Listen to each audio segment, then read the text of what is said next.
महिलांवरील अत्याचार प्रकरणामध्ये एसआयटी ऍक्शन मोडमध्ये भोंदूबाबा अशोक खरातची एसआयटीकडून पुन्हा कसून चौकशी। महाराष्ट्रामध्ये जादूटोणा विरोधी कायदा भोंदूबाबासह त्यांच्या भोंदू भक्तांवर देखील कारवाई झाली पाहिजे, उद्धव ठाकरेंची मागणी। मुख्यमंत्र्यांसह काही मंत्र्यांच्या बंगल्यावर रेड्यांची शिंग काढली आहेत, संजय राऊतांचा खळबळजनक आरोप। तर काळ्या जादूनं मुख्यमंत्री बदलत असेल तर प्रत्येक जण तेच करेल, शिरसाट यांचा टोला। मुख्यमंत्र्यांच्या आदेशानंतर रुपाली चाकणकर यांच्याकडून महिला आयोगाच्या अध्यक्षपदाचा राजीनामा, निष्पक्ष चौकशीसाठी चाकणकर यांच्याकडून पदत्याग, राजीनामा मुख्यमंत्र्यांकडे पाठवला, सुनेत्रा पवार यांचा ट्विट। महिला आयोगाचा राजीनामा दिलाय, पक्षाच्या महिला प्रदेशाध्यक्षपदाचा नाही, संघटनेसाठी महाराष्ट्र दौरा करणार, रुपाली चाकणकर यांची प्रतिक्रिया। राजीनाम्यानंतर आता रुपाली चाकणकर यांच्या अटकेची मागणी, राजीनाम्यात रस नाही, 6 आरोपी करून चाकणकर यांना अटक करा, सुषमा अंधारे आक्रमक। तर पुण्यामध्ये काँग्रेस पदाधिकाऱ्यांचं आंदोलन। तटकरेंच्या आशीर्वादाने चाकणकरांनी 400 ते 500 कोटींची माया जमवली, त्यांची चिडचिड समजू शकते, सुषमा अंधारे यांचा निशाणा। तर चाकणकरांना पक्षाच्या महिला प्रदेशाध्यक्षपदावरून सुद्धा हटवण्याची मागणी।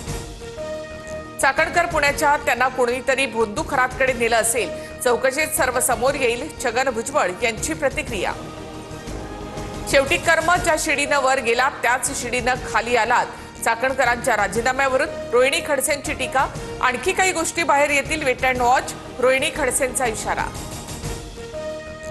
राजीनामा दिला पण मॉडेलिंग सुटेना, सुनेत्रा पवारांकडे राजीनामा सोपवतानाच्या फोटोवरून अंजली दमानी यांचा टोला। तर महिला आयोगावर राजकारणी नको, आयपीएस अधिकारी किंवा निवृत्त न्यायमूर्तीच हवा, दमानिया यांची मागणी। महिला आयोगाच्या अध्यक्षपदासाठी राष्ट्रवादीतून 2 नावांची चर्चा, पुण्याच्या वैशाली नागवडे आणि उत्तर महाराष्ट्रातल्या प्रतिभा शिंदे यांच्या नावाची चर्चा।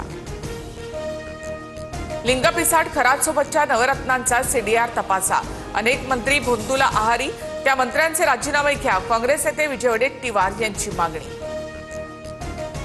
शिक्षण खात्यातही भोंदूबाबा अशोक खरातचा हस्तक्षेप, शिंदेंनी केसरकरांचा राजीनामा घ्यावा, संजय राऊतांची मागणी। तर राज्यातील 9 मंत्र्यांवर भोंदूबाबाचा प्रभाव, राऊतांचा दावा। भोंदूबाबा खरात प्रकरणी दीपक केसरकरांचा निकटवर्ती एसआयटी चौकशीच्या फेऱ्यात, एसआयटीकडून दीपक लोंढेची कसून चौकशी। दीपक लोंढे सिन्नरमध्ये जमीन खरेदी विक्रीच्या व्यवसायामध्ये सक्रिय आहे। लोकभवनातील दीक्षांत सोहळ्याला उपमुख्यमंत्री एकनाथ शिंदे गैरहजर, काल महाडमध्ये चौदारतळे इथे कार्यक्रमातही शिंदेंची अनुपस्थिती।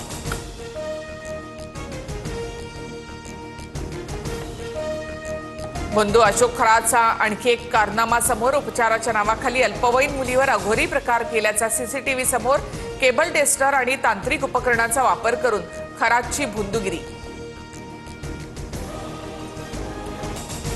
राज्यभरात गॅस सिलेंडर मिळवण्यासाठी आजही गॅस एजन्सी बाहेर नागरिकांच्या रांगा, बुलडाण्यामध्ये पोलीस बंदोबस्तात सिलेंडरचं वाटप, गॅस तुटवड्याचा छोट्या व्यावसायिकांना फटका, नाश्ता सेंटर आणि चहाची दुकानं बंद। नागपुरातील पेट्रोल पंपाची उधारी बंद, ॲडव्हान्स पेमेंट दिल्यानंतरच तेल कंपन्यांकडून पेट्रोल पंपांना इंधन मिळणार, पेट्रोल डिझेलच्या पुरवठ्यातही कपात होण्याची शक्यता।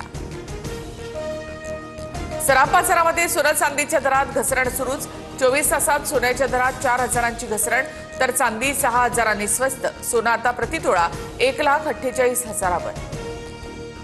मराठवाड्यावर अवकाळीचं आसमानी संकट, 11,572 हेक्टरवरील पीक जमीनदोस्त, छत्रपती संभाजीनगरमध्ये सर्वाधिक 8,544 हेक्टरवर नुकसान, प्रशासनाकडून पंचनामे करण्यास सुरुवात।